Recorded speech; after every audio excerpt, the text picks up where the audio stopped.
That probably means I'm live. Hello, everybody. Go to my PC and look and see if I am streaming. Oh, that looks like me. And look and see if I am streaming. And that sounds like me. Hooray! Welcome, welcome. This is a bit quick, isn't it? I was saying all this stuff, wasn't I, at the start of the week, how about, oh, I definitely won't do this on Thursday. And here I am on Thursday. But I felt like doing it. So let's do it. ECL, Lorwyn Eclipsed. Yes, Lorwyn Eclipsed. That is the name of the set that we are playing. Anything I might want to say before we start? A couple of things maybe just occurred to me. Lorwyn, alphabetical order. What was the first one? Oh, the first one I think was...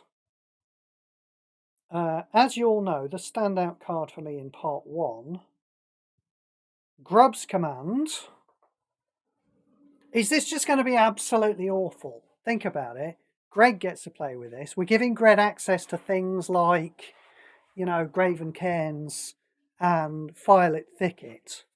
Does this mean that you're going to come up against a Greg who just has a never-ending stream of removal cards? Is that going to be quite irritating? I think that's probably going to be quite irritating. Much as I like to play with this card.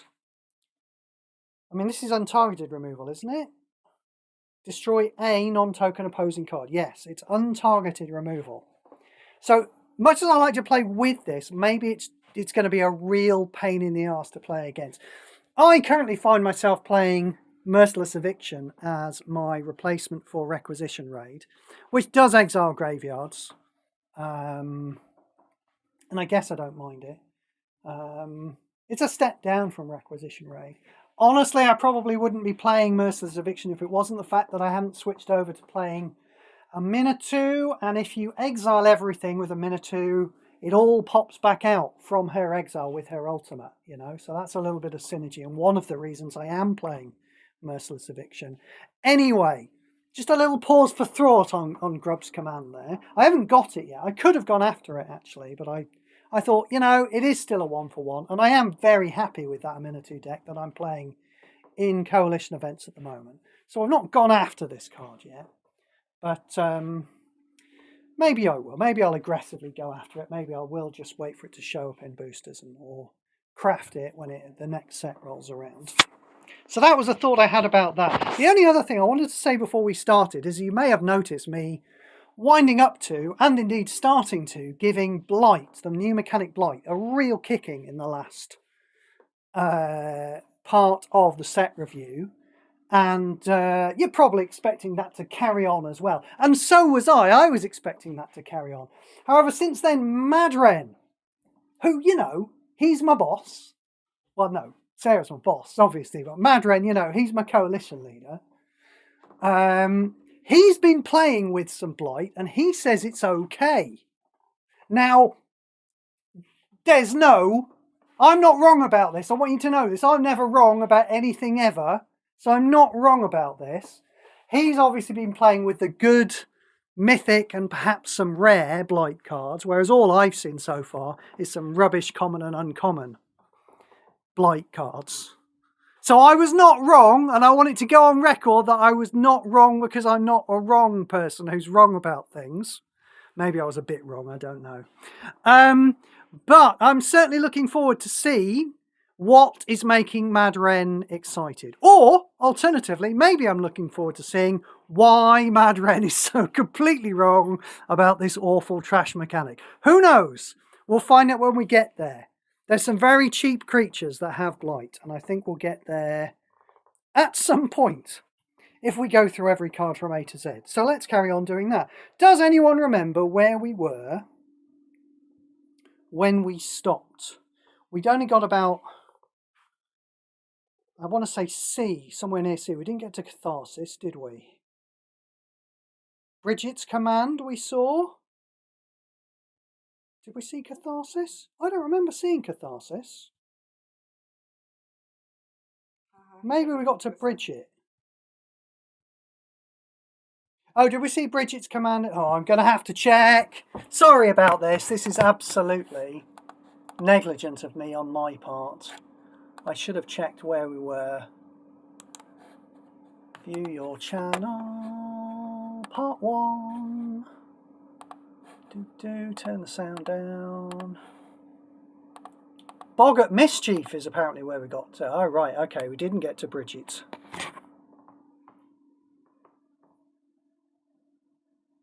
Boggart Mischief. Where's that then? Boggart Mischief. Right, there we go. I was going blind for a second. I'll get my glasses on. I am going blind. It's a problem. Am I still on? Where's that one? Yeah, I am absolutely still on. Right, so we did Boggart Mischief, which had blight gems, and I thought it was rubbish, and it probably is. So, Boggart Prankster. Here we go. It's common. We don't much care. At the beginning of combat on your turn, your first goblin creature gets +1/+1 against haste.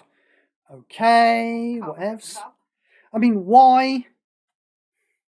I mean, that's not even Commoner's Cup, is it? We'll get to a thing. We'll get to a bad removal spell fairly soon, I think, which is kind of Commoner's Cup, you know. It's like a removal spell that costs 13 mana. And I don't think it directly has, like, a card that's better at it.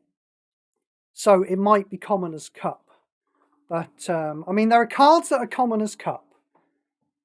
And they're the kind of things that you're going to play all the time when you're playing Commoner's Cup. And I'm thinking more of the lands that convert 4 gems. Those are really, really well played, aren't they? A lot of people play those, right?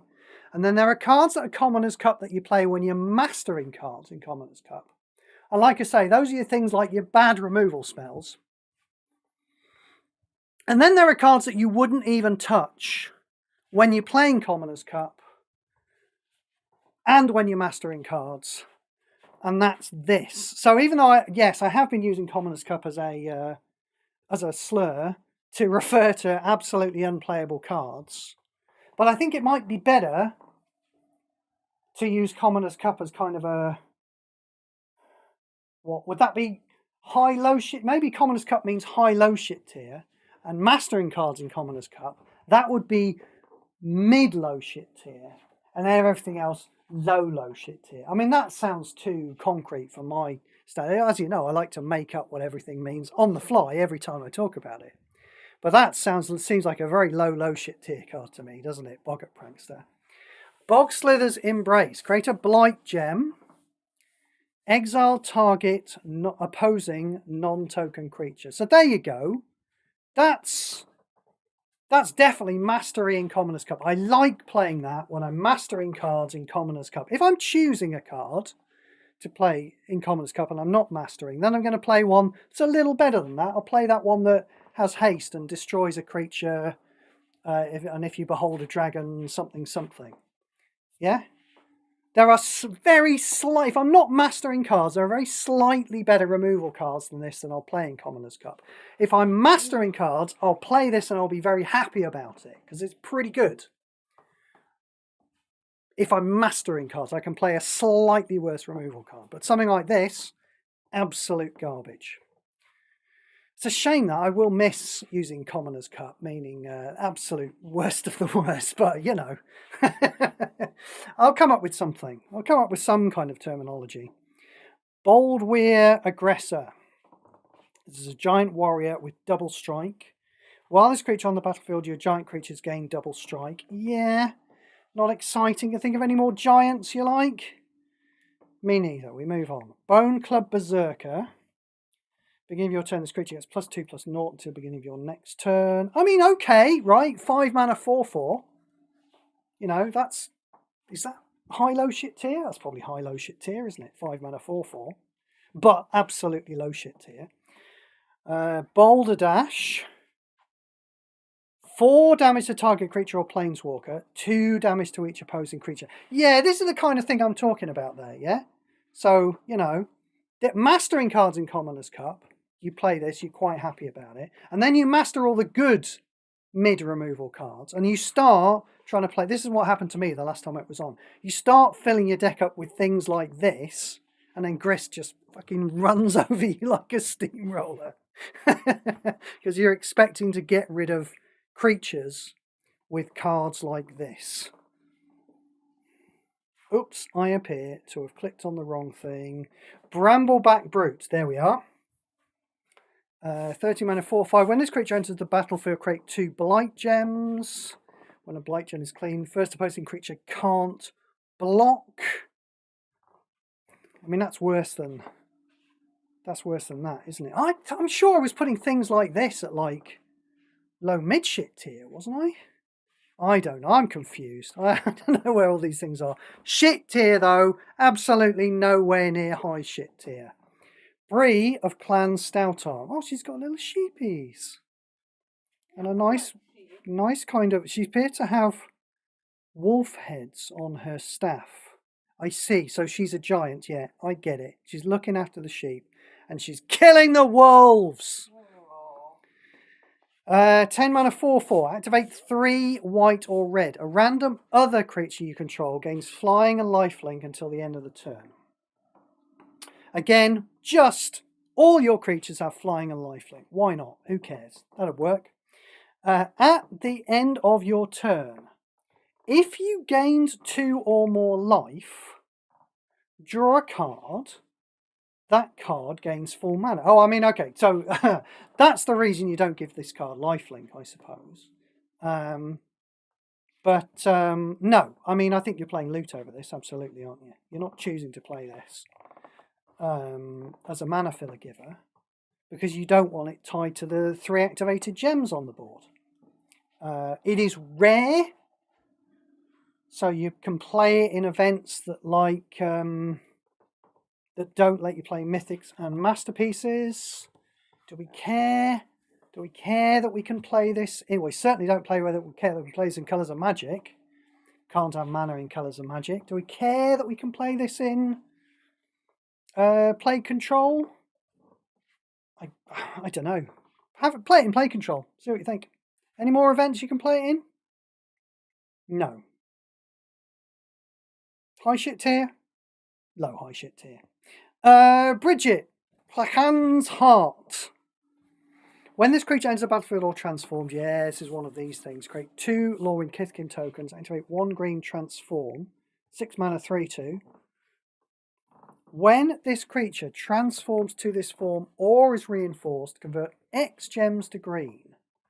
X the number of other creatures you control, including their reinforcements. So, I mean, you kind of don't mind that effect, but what's making it transform? Just an activate 1 green. So, I mean, that is just incredibly inconvenient, isn't it?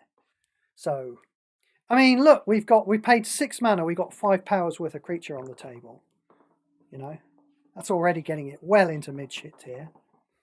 But we can't get at this conversion on the back, can we? And it's weird that it converts back. It's weird that, like, the one side's shit and the other side's good. But it's easier to make it convert. Like in paper, you get the choice. You're like, oh, I want it to be on the good side, so I'll put it on the good side. In fact, to be honest, in paper, both sides have probably got their advantages. But all the ones we've seen in this game are like, there's a rubbish side and a good side. And we don't want it to turn back, but we've got absolutely no control. Webcore might think we've got some control over whether it turns back again with activate gems. But that kind of just demonstrates that they do not play their own game and they don't know. Bridget's Command, I feel like we've seen that. Was that in the Elite Pack? Maybe. I think that was in the Elite Pack. Quick Skim, fights first opposing creature. Yeah, we've been through that one. Bristlebane Battler. 8 mana 3/3. Ward.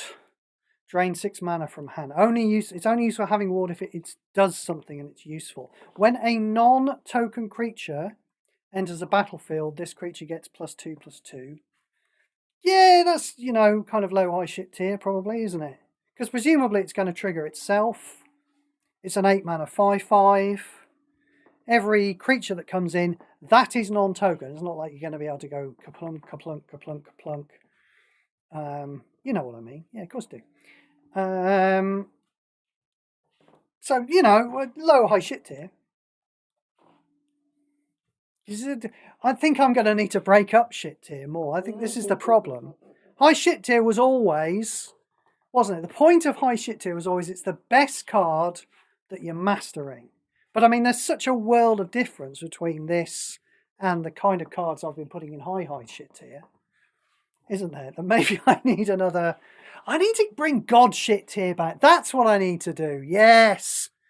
God shit tier for like cards that Goz likes. Hello, Goz, wherever you are. I don't know if you're in tonight. I haven't looked actually. If you are, I apologise for being horrible to you.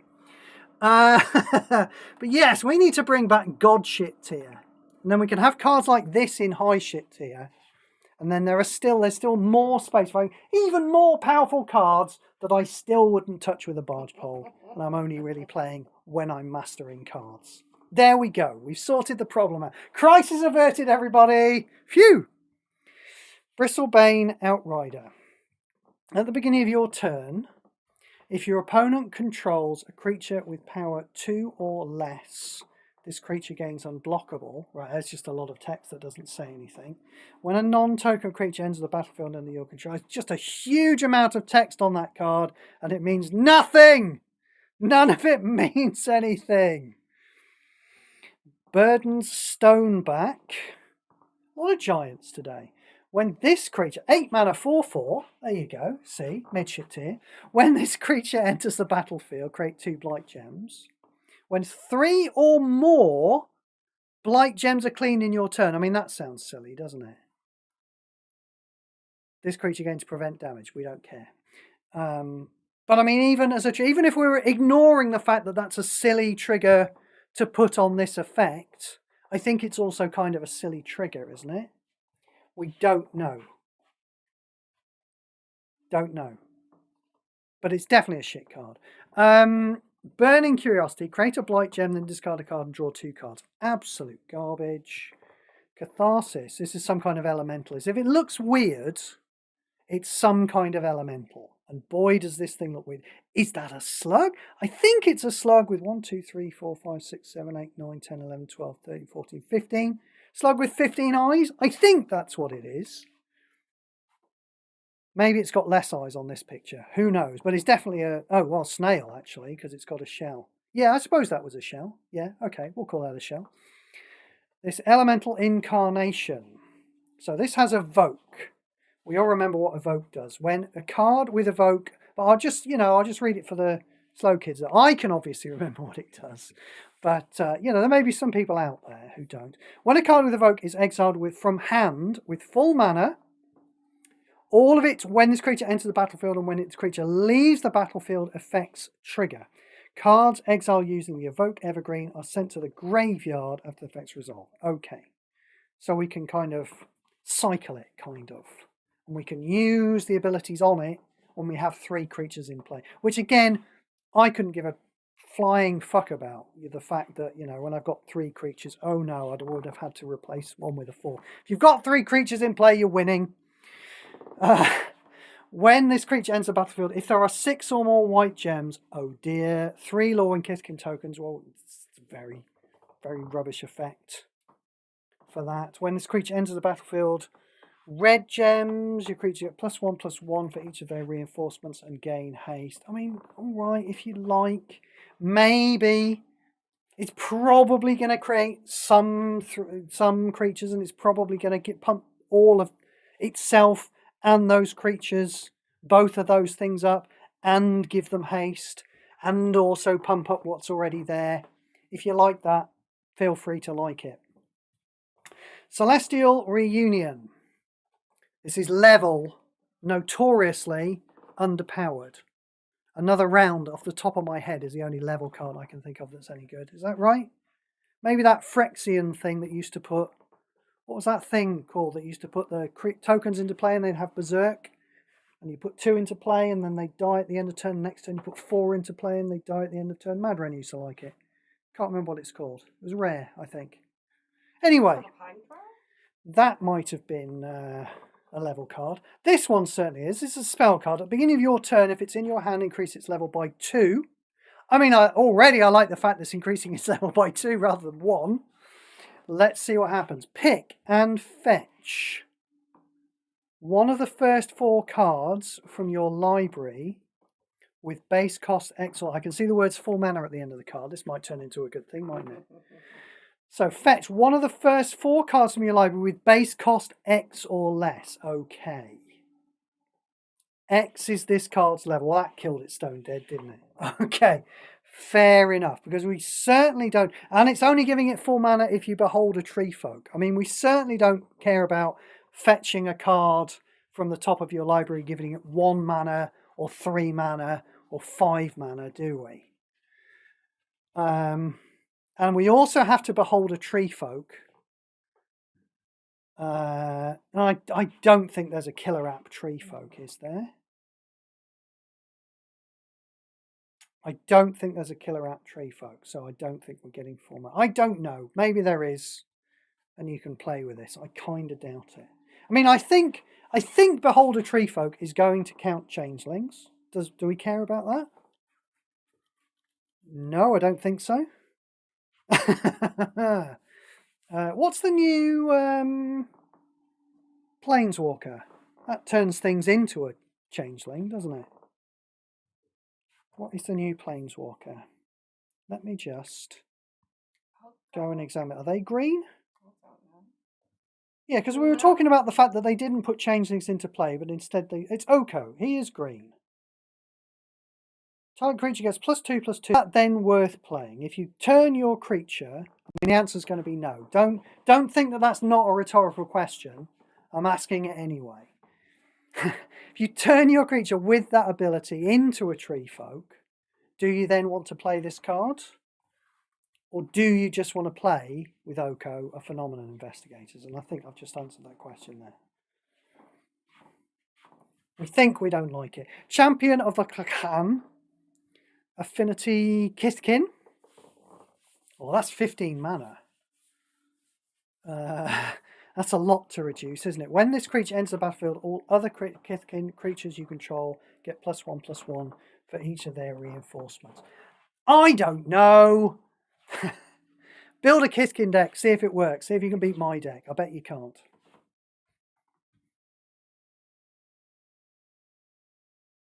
I mean, we haven't been able to build a Kithkin deck yet, have we? But, you know, we kind of can't tell about these tribal things until I get to the end of the set, to be perfectly honest.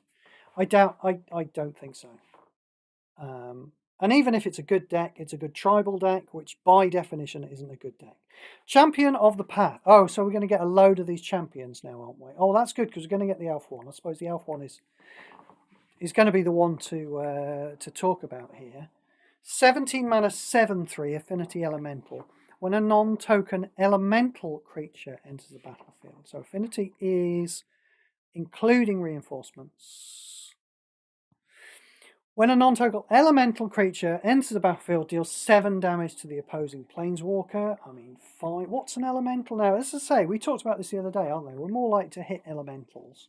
Overlord of the Flood Pits isn't an elemental, is it? I believe it's an avatar...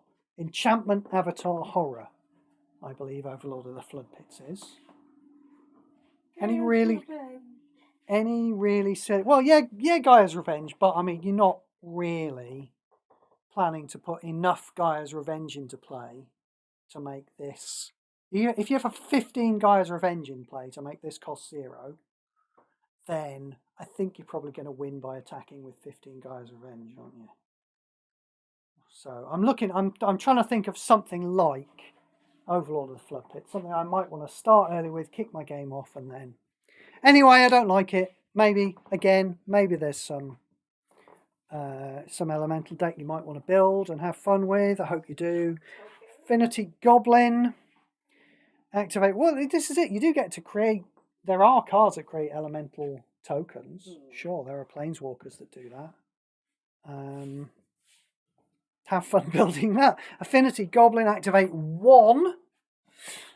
You lose 2 life, then create 2 Blight Gems. When you create a Blight Gem, the first opposing creature get -2/-2. This effect can trigger up to 4 times. Yeah, I mean, we're only at C, Madren, but it doesn't look good for you so far. And your amazing Blight deck. Champions of the Perfect. So I suppose this is the one. Out of these champions, this is the one that I immediately look at. And obviously I've seen this before. I didn't just manage to scan it there. So Affinity Elf, there are all kinds of cards on things that put lots of elf tokens into play. Imperious Perfect. Tyvar puts like, doesn't he put like 9 elf tokens into play for 9 loyalty or something? So it seems quite possible to me that you can put a bunch of elves into play. That makes this very cheap. And then when you cast a creature card, you draw a card and that card gains 3 mana. So let's just say you were able to build a deck with all Champions of the Perfect in it, yeah? 10 copies of Champions of the Perfect, yeah? By the time you had 9 of them in play, your deck would go infinite. So that's the kind of thing we're looking for. Does it sound to you like we can take that concept of a deck with 1 single card in it and expand it into a deck with 10 different cards into it? Because it doesn't to me. But that's the kind of thing we want to be doing, you know, it's just playing a gazillion elves. And it doesn't even have to go infinite, you know, you can just play a lot of them. Let's not forget, if you just have some kind of deck that just puts loads of attacking power on the table, that's fine for planar chaos. It has to be quite a, you know, you have to be building up to dealing 100 damage, like with Temet, and like with Porcelain Gallery, and like with, I suspect Changeling Titan might be able to do, but I haven't got it yet, so I can't test it. But these types of things, like with, Space-Time Anomaly and Raise the Past. These are the types of things we all do in planar chaos because we don't want to kill an opponent who's got 400 life by attacking 20 times. But we're going to need a lot more elf creatures who are awesome. And considering this is one of them, and then those elf tokens are another one, we've only got 1 more creature slot. Do you see the problem? So, I mean, I think Imperious Perfect reinforces all of your elves, doesn't it? So maybe we don't have to have a stack of elf tokens. Maybe we can have this Imperious Perfect. Maybe we can have something else that isn't Imperious Perfect, because I think Imperious Perfect costs way too much, doesn't it? But you've only got 3 different creatures you can have, unless there's a leader elf. These are the kind of questions that you combo players out there should be asking yourselves. And good luck to you. Champions of the Shoal, these are merfolk. When this creature enters the battlefield or attacks, disable the first opposing creature until the end of your next turn. So I'm going to play this card. I'm going to disable your creature until the end of my next turn. You then can't use your creature because it's disabled. On my turn, I'm going to attack.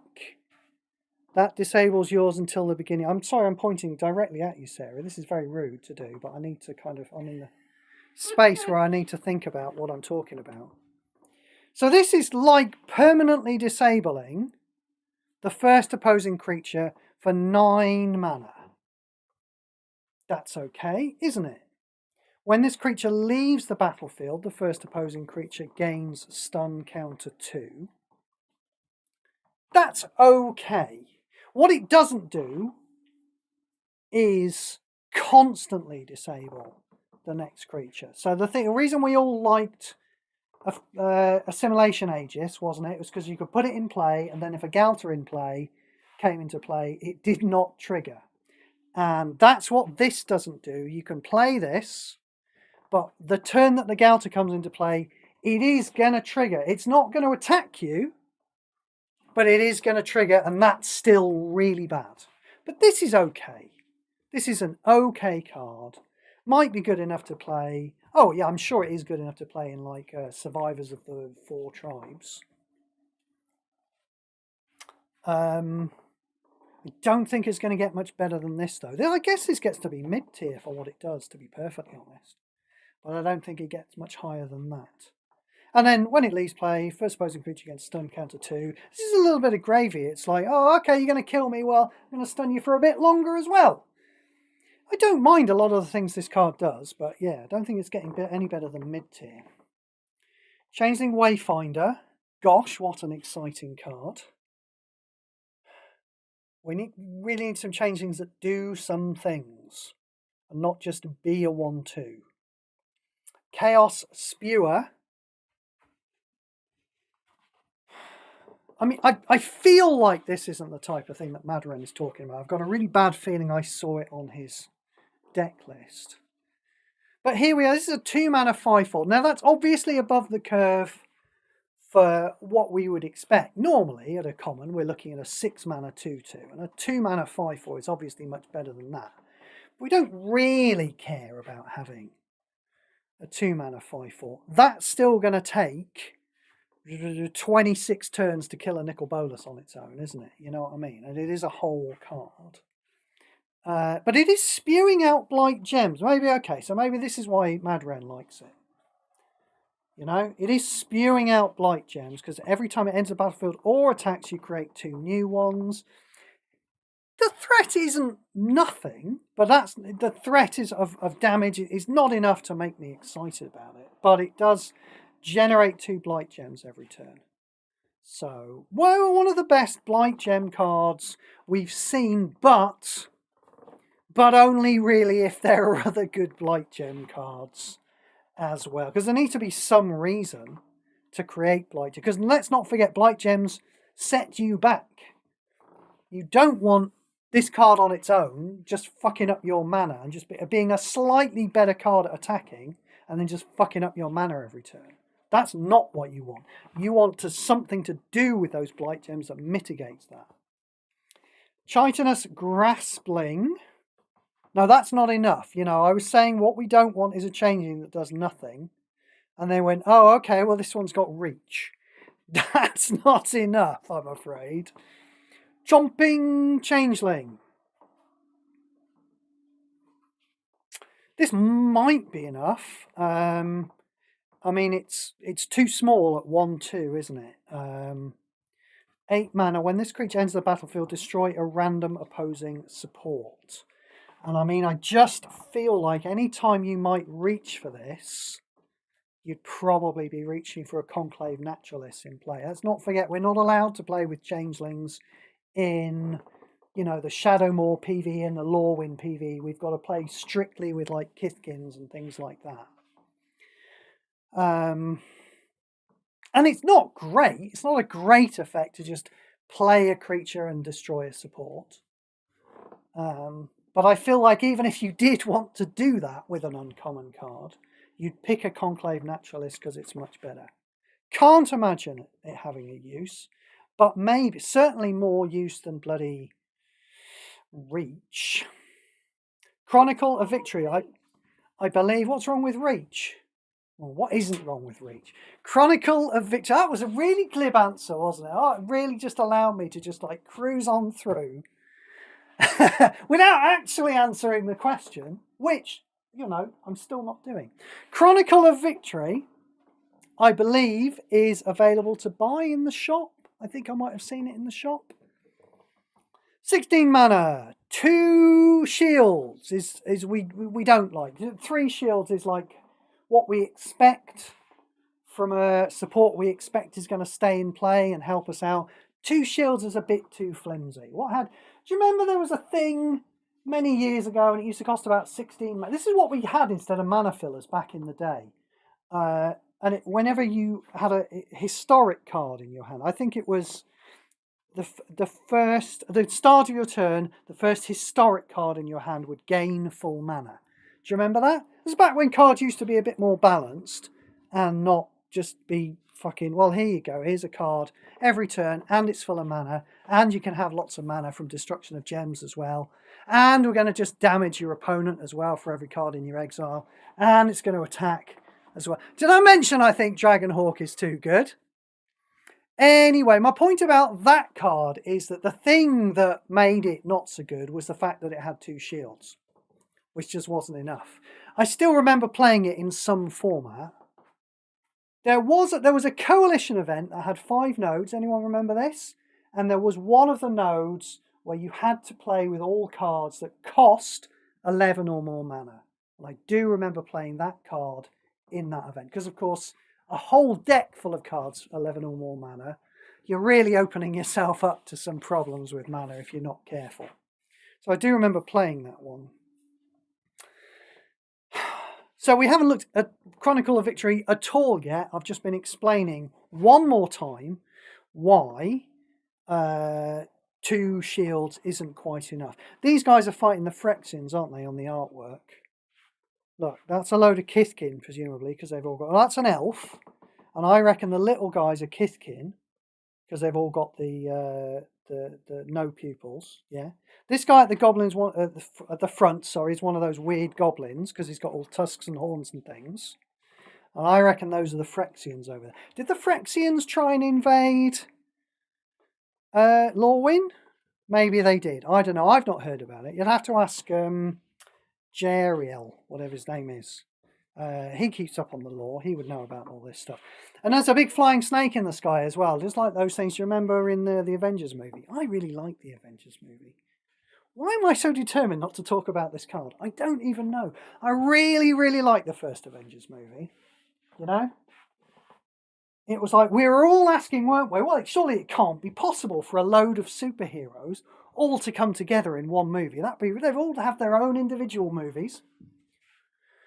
Surely they can't all come together on one team. And that was what the movie was about as well. They were like, surely we can't all come together as one team. We were all asking the same questions. It was like me and Captain America were of one mind. Oh, I love that movie. Got me through some good. It's one of my comfort movies to this day, actually. Got me through some good times. Does anyone want to know what Chronicle of Victory does? Or shall we just talk about Marvel superheroes for a while? Wonder Man! Everyone's talking about Wonder Man at the moment, aren't they? Yeah, Matthew mentioned it. Matthew mentioned it in on the Discord, in the TV channel. We have a TV channel on the Discord. We talk about TV and books and things. Come and join us, FTA. It's a fun place to be. People have been talking about Wonder Man on social media. And I thought we were all bored of superhero. I got superhero fatigue at least a year or two after everyone else did.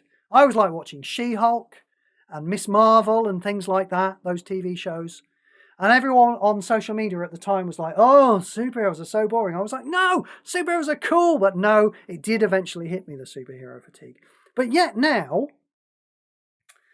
I don't know. People say everyone seems to be over it, but I'm not. Everyone likes that Superman movie, didn't they? Steve, for God's sake, talk about Chronicle of Victory in a minute. You people at the back there, be quiet. It's a bit rude interrupting me, actually, since you mentioned it. People like that Superman movie, and I thought it was just some more superheroes. I thought it was exactly the same kind of green screen, everyone flying around doing superhero. We did what? It was okay. Nicholas Hoult was in it as Lex Luthor. They had the thing where they had Lex Luthor fighting Superman through the power of technology. Very clever. James Gunn, well done. What was it, Peacemaker? Now, Peacemaker was genuinely good. The first series was genuinely good. The second series wasn't as good as the first, but the first series was spot on, I thought. Really, really good. And I did like the second season of Peacemaker. Just a little bit all over the place, really. Who wants to know what Chronicle of Victory? You've all had time to read this card now. You'll be way ahead of me. While this support, was it worth it? No, it really wasn't, was it? While this support is on the board, if you have at least 3 different creatures that share a type in your library, your creatures get +3/+3 and gain first strike and trample. I mean, that's basically nothing, isn't it? You'd want them to gain double strike, wouldn't you, for that? And it costs 16, and it only has 2 shields, so it might get blown up. When you cast a creature card, for the first time each turn, draw a card, gain 6 mana. Now I ask you, are you playing this? Or are you playing Cruel Claw, or Loot, or Key to the Vault, or Connecting the Dots? That's one I always forget. Connecting the Dots, that's a mana filler giver. That gives you a card full of mana every turn. I mean, it sprogs into play. My definition of mana filler giver very much covers cards like Connecting the Dots and Assemble the Players that like give you a free card every turn. Even though they don't technically, those ones, put it in your hand and fill it full of mana because instead they put it into play. Anyway, it was not worth waiting for Chronicle of Victory, so I'm really sorry I kept you all waiting that long for it. Cinder Strike, create a blight gem, deal 4 damage to target opposing creature. Okay, rubbish. Clachan Festival. I do not like the artwork. There's something creepy about this artwork, isn't there? There's something creepy about it. I think it's evoking, I think that central figure, for some reason, is evoking like images of like those old, you know, Hammer House of Horror, Amicus, like 70s anthology movies. There's something about it that's kind of evoking that to me. So maybe that's just me. Kindred Kithkin. When this support enters the board, create 2 Lorwyn Kithkin tokens. Is that it? I mean, Kithkin doesn't like draw a card or anything. It gives you a dribble of mana and it gives you a dribble of power and toughness. So that is garbage, isn't it? 3 shields though. Hooray! I'm glad this garbage card has 3 shields. What have we got here? Collective Inferno. At the beginning of your turn, if you have at least 3 different creatures that share a type in your library, your creatures gain double strike. I mean, okay, if you like, you can put this in your tribal deck. I don't think there's anything wrong with a rare support that just says all your creatures gain double strike for 13 mana, is there? That doesn't seem too bad. But if you like and you want to build your tribal deck, I hope you have fun with it. Creekwood Safe Right. When this creature enters the battlefield, this... Now, the thing about this, though, look. I'm saying this a lot, aren't I? I'm saying like, oh, you go and I don't like it, but you go and have fun with it. So I can hear the complaints being levelled at me by those people in the back. They were so nice yesterday. I mean, don't mean yesterday, I mean the day before. It was so nice saying, oh, you know, well done, Steve, on your achievements, being 2-time player of the year and all things like that. 45 in a row? But today, 45 perfects in a row. Is it not 46? Maybe. Isn't it? I don't know.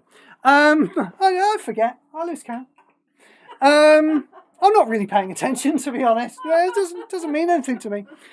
But I can hear those players at the back saying, you know, you were saying yesterday, Steve. You were saying yesterday that you don't think that the tribal theme was there in Lorwyn and Shadowmoor.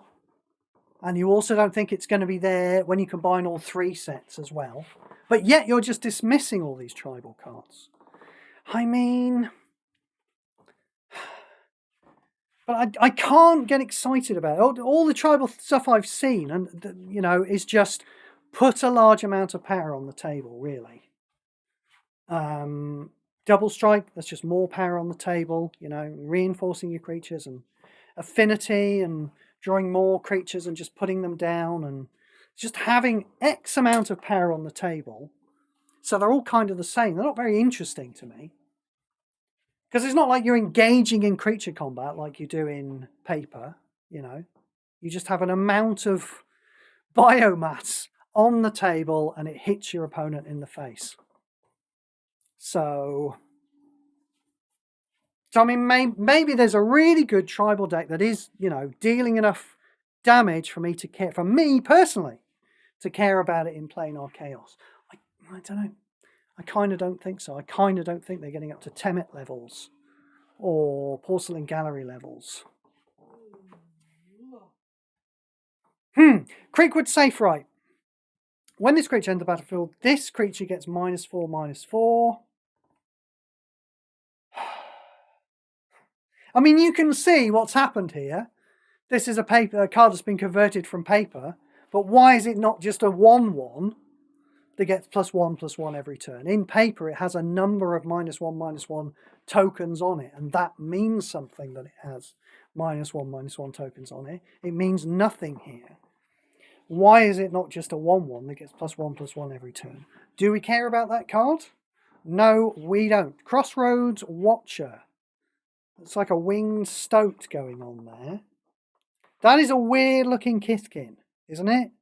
I mean, I know the Kithkins look really weird in this set, but that is weird by Kithkin standard. Do you think this guy's an outcast and he lives in the woods because nobody will talk to him? That's what I think. When another creature enters the battlefield for the first time during your turn, this creature gets +1/+1. Curious Colossus. When this creature, this is a 15 mana 7/7. So we're approaching high shit tier. We're not there yet, but I'm sure it'll do something. Look, there's text on it. When this creature enters the battlefield, all opposing creatures lose all of its basic evergreen abilities. So that's not much, really. It stops things blocking. Gets rid of double strike, lifelink. That's basically nothing. And gains the coward subtype until the beginning of your next turn. Now, the coward, again, in paper, this will mean something. Cowards generally have... There's a famous card that says cowards can't block warriors, you know? And it can turn creatures into warriors, and it can turn creatures into cowards. I don't know. I don't think the coward subtype, like, inherently has can't block. But there are cards that mean that cowards mean something. But I feel like the fact that this is turning everything into cowards here means nothing. Because look, you've removed all of its basic evergreen abilities, and then the base power and toughness of each opposing creature becomes 1/1 until the beginning of your next turn. Honestly, I think I'd be fine with it doing it permanently, wouldn't you? I mean, even permanently, turning all your opponent's creatures into a 1/1, you would still want to just kill them all with a Deem Inferior, with a Chaos Warp, with a 0-point ballad, with a localized, whatever the hell it is, Annihilation, I think it's called, localized Annihilation. The type of thing that we would have done with Requisition Raid, pre-nerf, and there are still one-sided sweeps to do. But I think just doing it for a single turn is garbage. But I kind of like the idea of something that did it permanently. Have a go with that. But even if this did do that, it still wouldn't be good enough. So, yeah. We move on. Darkness Descends. All creatures get -2/-2 for each of their reinforcements. I mean, 17 mana. Anyone like this at 17 mana? It certainly means that it's kind of rubbish for Colours of Magic, doesn't it, at 17 mana? Nope, garbage. Dawn's Light Archer. 7 mana, 4/2 with reach. This is what's wrong with reach. No, I mean, I get it. It's got haste and reach. So your opponent is attacking. So you put this down and you get to block with it. Why not just kill the creature, though? That's what's wrong with reach. Dawn Blessed Pennant.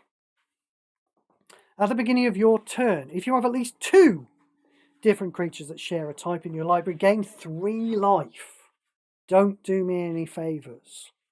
When this support is destroyed, if you have at least 2 different creatures that share a type in your graveyard, turn the first creature card from your graveyard to your hand. Rubbish. Dawn Hand Dissident. What is this? This is an elf. Yeah, elves have horns as well. It's not just the goblins who have horns. Kithkin don't have horns, do they? No. Is that like a mushroom thing he's got hanging off his belt? Or is that like a pouch that just got lots of horns on it? I don't know. Activate 2 black. So this is a 1/2 for 9. We don't like 1/2s. Who do we like who's a 1/2? Maybe Loot we like who's a 1/2. Activate 2 black. Exile a random card from your graveyard, then create a Blight Gem. At the beginning of your turn, create 4 Blight Gems. Every turn, 4 Blight Gems. That's making a mess of your mana. Then, return a random card from your exile to your hand. That card gains full mana. Right, so I mean, you don't have to activate 2 back. You can exile cards from your hand. And then every turn, it's not dependent on anything. Every turn, you create 4 Blight Gems, which you don't like, but you always get a card from your exile to your hand. It gains full mana. It's rare, but then connecting the dots is rare. That's what I'm looking to connect this to. You know, this is a bad mana filler giver to me, and it's mostly the Blight Gems that are doing it.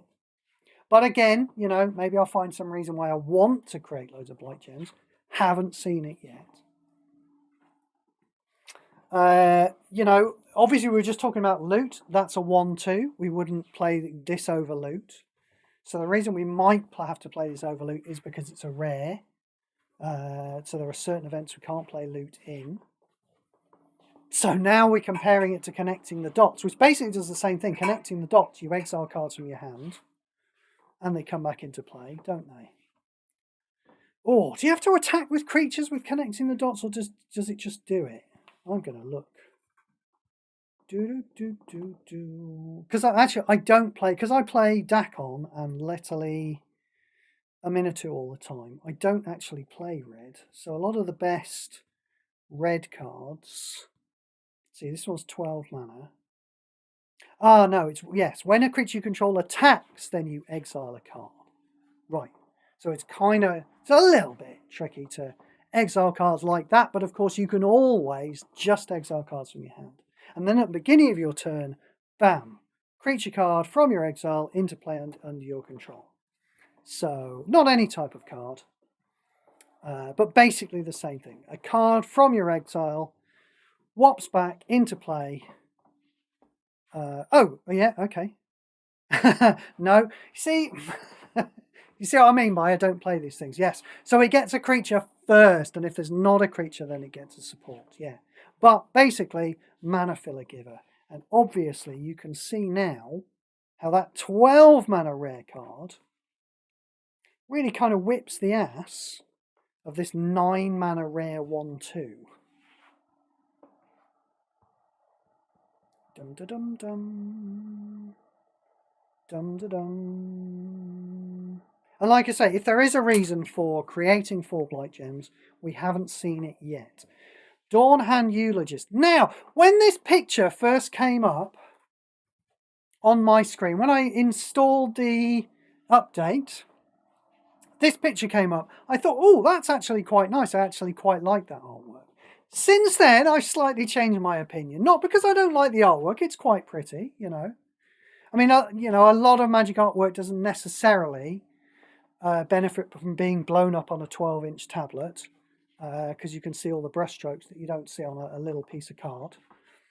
But that's not it. No, it's just the fact that he looks so sad.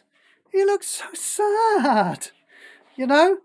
And I don't need when I log on every day to play my quests, to play my dailies, to do my grind, is a sad person looking at me and making me feel forlorn.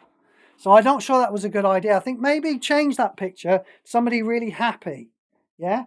Change it to a picture of like a goblin, which is like a really crazy happy look on their face, like playing Trial of the Plains and being really happy about it. Don't have a picture, yeah, of an elf with what looks like a funeral garland, having to grind through the Commoner's Cup and being really sad about it. When this creature enters the battlefield, destroy the top 3 cards of your library. If there's an elf in your graveyard, blah, blah, blah, garbage. Deceit We Saw. I've got this one now, which is one of the few cards that I've got. Not because I went after it, God no, because it randomly came out of a booster. But we saw it in the Elite Pack. Deep Channel Duelist. At the end of turn, if you behold a merfolk, other merfolk creature get +1/+1 permanently. No, rubbish. Deep Way Navigator. Flash, Bravery, 7 mana 2/2. Are Bravery or Flash going to be even slightly relevant? We doubt it. Let's see.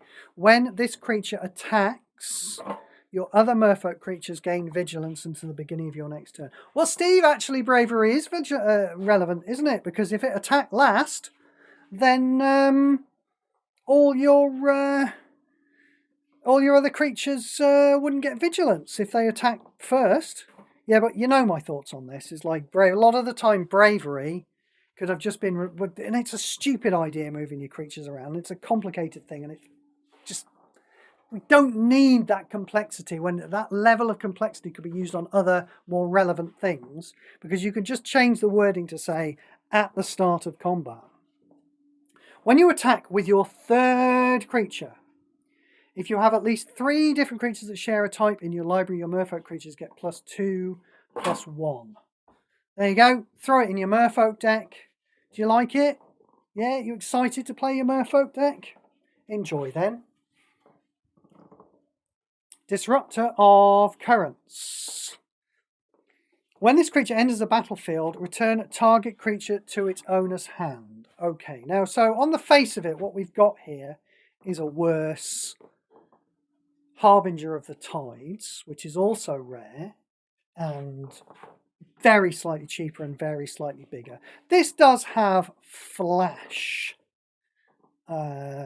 which is very relevant, obviously. So the fact that we've got a Flash removal spell here for 12. But I mean, it's a bit, isn't it? This is a bit Commoner's Cup. This is maybe not Commoner's Cup, maybe more Silver Jewel. In fact, I think there might be a card that looks very like this that people play in the Silver Jewel. I seem to remember there's a Merfolk that does a bouncy thing. For Flash, for a blue card with Flash that's rare, have a look at Waxen Shape Thief, which I ended up playing a coalition event not too long ago. Again, I wouldn't have really chosen to play it, but I was kind of looking for a rare card with power or toughness less than 3. I can't remember. So I ended up doing it. You know, there are different, better cards to play than that. Kiskin Harbinger, for one thing. You know, if you've got to play a lot of small creatures. But I had my reasons anyway, and I quite enjoyed playing Waxen Shape Thief, and I think I would always choose to play it over that. Doran, Besieged by Time. This is a Tree Folk. What did we want a Tree Folk for? We wanted a Tree Folk for getting full mana out of something, didn't we? What did we want a Tree Folk for? It wasn't that. Getting full mana out of something. No, it wasn't any of those. Can't remember. Never mind. When a creature with toughness greater than its power enters the battlefield under your control, you gain 3 mana. So we paid 15 for this. We get 3 back. What's a creature with toughness greater than its power that I really like? I'll tell you what. Marvo. Marvo is not a tree folk, but it is a creature that I really, really like. Really powerful now. It was always slightly above top tier, I thought, before the nerf. Yeah. Basically, what I mean by that is this is a good card, but before the nerf, I had a 10-card deck that I would play in every standard coalition event. And when I needed to cut something, in order to put a deck in for the objectives, it would always be Marvo that I cut. That's changed now, and I move heaven and earth not to cut Marvo. I think the fact that he stayed at the same power level and other cards, so many other cards, like Desert, like Demolition Field, like Requisition Raid, you know, like Mystical Teaching. So many other cards have been busted down in power level. It's an effective buff for Marvo. Anyway, my point is, he's a genuinely top tier card who does have power greater than his toughness. I mean, I think I'm going to be playing with Marvo and not Doran, but let's see, shall we? When this creature attacks, each creature you control with toughness greater than its power gets +5/+5 until end of turn. I mean, that's really unexciting, isn't it? Little bump until end of turn. And then a little tiny bit of mana. I don't think it's going to attack. That's what that pause was. I don't think it's... I think creatures with 0 power don't attack. So I think if you put this creature into play, and what you would like it to do is give it for it to give itself +5/+5 and attack with it. But I think what's actually going to happen is you're going to put it into play, and because it's got 0 power, it's not going to attack. That's right, isn't it? So it's not going to give all of your other creatures or itself +5/+5. And even that's not going to happen. I'll tell you what's going to happen with this card. What's going to happen is you're going to put it into play, your opponent will attack, kill it because it's got Defender, and then it will be dead. Dose of Dawnglow. What's going on here? That's Oko, isn't it? Oko obviously helping an elf out there. Create 3 Blight Gems. Return the first creature from your graveyard to the battlefield. We talked about reanimation, didn't we? I mean, there's a reanimation card, 4/9 mana. It's rare, but it's 4/9 mana in Origins, for God's sake. So really easy to get your hands on. This one costs 14. You get the 3 blight gems on it. I mean, people these days want to reanimate playing Grist. Are you going to play this in Grist, even in the Commoners' Cup? I don't think so. Dread Tiller. Okay, we've got a masterpiece. Artifact Scarecrow. Relevant to the Reaper King. Okay. I don't really like the Reaper King. I did get him just because, you know, every so often, maybe I'll want to play a 5-colour Planeswalker in, like, say, a mono red node, which you can't do with, like, a colourless Planeswalker. Anyway, 11 mana 2/4. When this creature enters the battlefield, create 2 blight gems. Then destroy the top 4 cards of your library. When a creature dies, clear a blight gem. If you do, return the first land card from your graveyard to play under your control. Just rubbish, isn't it? I mean, who the hell gives a shit about this? Yeah, it's not even like a blight gem. The thing about that 2 mana 5/4 that create 2 blight gems every turn, I can well imagine that being played with whatever these other blight cards are that are good that I obviously haven't seen yet. But whatever that deck is, the blight deck that I haven't seen, that is supposedly at the very least fun to play with, if not good, you're not going to play this in it, are you? Because it doesn't create blight gems every turn. It creates 2 blight gems. I'm not seeing it. Fetch the first 3 cards from your opponent's library. Those cards gain 6 mana. I mean, that's not enough for 16. I mean, you could play with Marvo. I mean, I forget what the numbers are on Marvo, but I'll tell you, I have had some absolutely free Galters out of Marvo. So Marvo's a really good way of stealing cards from your opponent. Villainous Wealth. That's quite an impressive way of stealing cards from your opponent. Maybe there are some players who like to play with Dream Harvest, and for those players I would say, I hope you grow out of that phase soon. I think you will. Dream Caesar. Okay, this art looks like a reference to the old, I think it might be Thoughtseize. I remember an old art on one of the Lorwyn cards, and it's one of the old fairies with a bee sting going near somebody's ear. I think it's a reference to Thoughtseize, that. And it's called Dream Caesar, so yeah, probably. When this card enters the battlefield, create a blight gem. Your opponent discards the last card without mana from their hand. No, that's wrong. It doesn't even have the decency to make them discard a card. It's got to be a card without mana. Dundulin Weaver. 8 mana 2/1. When this creature enters the battlefield, if you control 2 or more creature cards, return the first creature or support card from your graveyard to your hand. Just to your hand. Nope. Eclipsed Boggart. Nice children's book art there. Probably is. It's probably by a famous children's book author, isn't it? What do we got? When this creature enters the battlefield, if the first card of your library is red or black, convert the first 2 gems of your Planeswalker's colours. Okay. I mean, it needs to do it every turn. It would still be shit if it converted 2 every turn, but it would need to do it every single turn, not just when it entered, not tied to the first card in your library. We move on. See, I quite like that. I wasn't too keen on this. It's like children's book art, and I wasn't too keen on it. I have nothing against it, don't get me wrong, but I genuinely, actually quite like that. That's quite cute, isn't it? Eclipsed Elf. Oh, this one's a bit darker, though. This is supposed to be the same card. Bit darker, this one.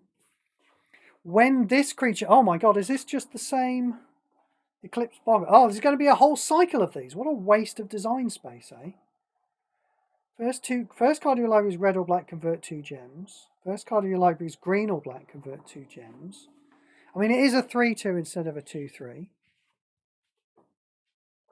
But no. Eclipsed Flamekin. Oh, here we go. They're all icy. Eclipsed, eclipsed, eclipsed. I'm on it. It took me a while, but I'm there. When this creature enters the battlefield, blah, it's a 1-4. Yeah, whatever. Even worse than a 2-3 or a 3-2. Eclipse Kithkin. Blah, blah, blah, blah, blah. Eclipse Marrow. Blah, blah, blah, blah, blah. Eclipsed Realms. Okay, well, this isn't one of those. Or maybe it is. Who knows? At the beginning of your turn, if you have at least 2 different creatures that share a type in your library, convert gems to your Planeswalker's colours. Otherwise, convert a gem to your Planeswalker's colours. I mean, clearly for 8 mana, you can have a card that converts 2 gems to your Planeswalker's colours. So to make this design, in fact, doesn't Cavern of Souls basically do this? Something to do with this? Yeah, I think. You'd need, I mean, I'd want it to convert 3, but at the bare minimum, you'd want it to convert 2 all the time. And when it checked to see if the tribal thing, it would have to do extra stuff. Not less stuff if you don't. Erdu, Carrier of Dawn. 15 mana, 5/5. Okay, we're approaching high shit tier. And there's a flip side of it, but of course we have to activate gems. I know for a fact that in paper, this one, you simply have to, you get like a, I think it may be even a 5/5 for 5 mana. That's a really solidly bodied creature. Maybe I'm misremembering it. It's a 6 mana 5/5, which is a little less good. But anyway, I know for a fact you can just pay 1 single mana to flip this over to the one side, and 1 single mana to flip it back over to the other side. Not a activate gems thing. But of course, you know, ever since Hibernum, activate gems have been an analogue for activate costs on cards, and it's woefully inadequate, isn't it? Can we please have actual activated abilities on creatures? They already exist. We have Cloak. Yeah, that's an activated ability on a creature. Yeah, we've got Vanguards are permanents with activated abilities. Admittedly, they are supports, but I don't see any reason that that kind of thing can't be carried along. Stop doing activate gems. Start doing activated abilities properly. When this creature enters the battlefield, your first creature card in your hand gains 8 mana. Okay, not really exciting enough, is it? Because this costs 15. It's a 5 mana lifelink. I mean, yeah, we're in high shit tier at the moment. We're transforming it to get a random non-token creature you control gains persist. Yeah, in paper, you see, this kind of thing matters. Giving your creatures persist, you know, makes them much more formidable in combat. Giving them persist in MTGPQ is basically nothing. So, not an exciting high shit tier. Certainly nowhere near god shit tier. Elder Auntie. I think we might be approaching the end for tonight, so I'm going to slide onto this masterpiece. I can see off the edge of my screen. That will be the last card for the night, I think, and then we will call it a day tonight. Elder Auntie. Well, I mean, this is obviously going to be shit, isn't it? 6 mana 2/2. Yeah, but oh look, you get an extra 1/1. Whatever. Elemental Spectacle. This looks like a ladybug. No, this is just a weird thing. This is a bison ladybug. What are the legs? Are they crab legs? It's kind of walking forwards. Is that a crab? I was seeing ladybug shell, but it might be a crab shell. And then there are snails coming out of it. It's just a weird fucking thing. What have we got? 18 mana. Create X elemental tokens. X is the number of colours among cards you control. Let's see how big these are. So 5/5. Okay. So we're paying 18 mana. Oh, okay. And it being a spell, if we were to just burn it out on its own, it would create nothing. So we'd need to have those colours in play already. Lands, of course, having no colour. I mean, I can't think of good 5-colour cards at the moment. You know, back in the day, we would play with the Cami War, wouldn't we? We would play with Prismatic Bridge. Those were the kind of 5-colour permanents we would put into play. I think there are some 5-colour cards around at the moment. Joda, it's a 5-colour permanent. Can't really think of anything that I give a shit about. Getting Y life, Y is the number of creatures you control, including their reinforcements. Kind of bad, honestly, isn't it? You know, when you've already got a load of stuff into play. I mean, it is, frankly, the card that I started trying to get excited about yesterday, you know, that's got the kind of ceiling. The floor was pretty bad on that card, that's the problem. But, you know, sprogging up to 5 permanents in play. Yeah, I know, hard to sprog 5 into play. I get it. I was a bit too nice about that card because I was talking about it a lot before I read the end of the card. But certainly better than this one, isn't it? Just putting 5/5s into play, not even being a body itself. How big was that thing? I think it was like, wasn't it like a 25 mana, like 7/7 or something? Yeah, 25 mana 7/7, wasn't it? Whereas this actual card costs 18 mana, but is not even a permanent itself. Doesn't even have the decency to be a permanent itself. So, kind of crap, I think. Yeah, so we haven't found much today. We've not been through a huge amount of cards. But I think that is it for this evening. Thank you, everyone, for coming in, if anyone did. Thank you, everybody in the future who is watching my streams or wanting to know what's going on. Still haven't really come across what this Blight deck supposedly does. Is this some kind of April Fool? Is that what's going on? Is it? Where are we? January? No, it's way too early for April Fools. What's his game? What's his angle? Is he trying to sell me cards? What's Madren doing telling me that Blight is actually really good? I don't know. I know there's a card that starts with M. There's a little creature that costs about 3 mana that starts with M. I think that might be a linchpin of his Blight deck. So we're a long way away from that. But haven't seen it yet. Part 3, I don't know. Seems unlikely I'll do it at the weekend because, of course, you know, I'll have lots of games to play for the Coalition event at the weekend. Are you going to get your 47th perfect Coalition win, Steve? Oh, please stop saying that at the back. I really don't pay attention to that kind of thing, honestly. I find it quite embarrassing that you bring it up. Anyway, my point being that probably won't do a stream, the weekend. So you're more likely to see me Monday or Tuesday next week for part 3 of Lorwyn Eclipsed. And I will see you all then. Bye-bye, everyone. Bye-bye. Bye-bye.